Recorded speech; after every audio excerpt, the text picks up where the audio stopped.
Holy festivities turned bloody at Gorchuk in Guwahati after a person was stabbed to death for resisting to apply Holi.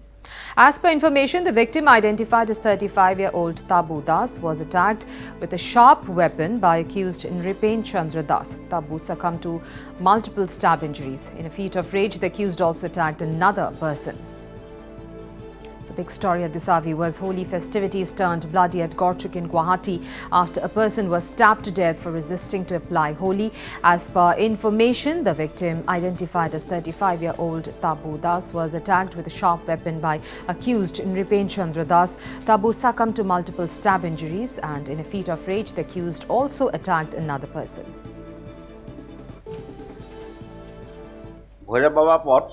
বঙালী বস্তি বশিষ্ঠত তাত চাৰিজন মানে বন্ধু আছিলে যিয়ে এজন ড্ৰাইভাৰ বাকিকেইজন পেইণ্টাৰ তেওঁলোকৰ মাজত হোলী খেলি আছিলে। হোলী খেলাৰ সময়ত তেওঁলোকৰ মাজত এক কাজিয়াৰ সূত্ৰপাত হয়।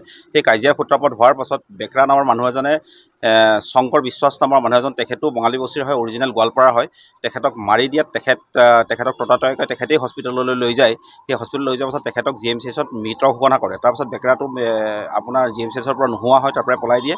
কিন্তু তেখেতৰ লগত থকা আন দুজন সহযোগী দীপেন্দ্ৰ চন্দ্ৰ বিশ্বাস আৰু সুভাষ ৰয়, তেওঁলোক দুইজনক আটক কৰা হৈছে। বৰ্তমান বেকৰাক বিচাৰি থকা হৈছে, তেওঁকো সোনকালে পোৱা যাব। তেওঁলোক এই বেকৰাৰ লগতে আছিলে আৰু যিজন মৃতকজনৰ লগতে একেলগে ফূৰ্তি কৰি আছে। তাৰপাছত কিবা কাজিয়াৰ সূত্ৰপাত হ'ল, বাকীখিনি তদন্তত আমাৰ ওলাব। যিজন মৃতজনৰ বয়স 40 বছৰ হ'ব।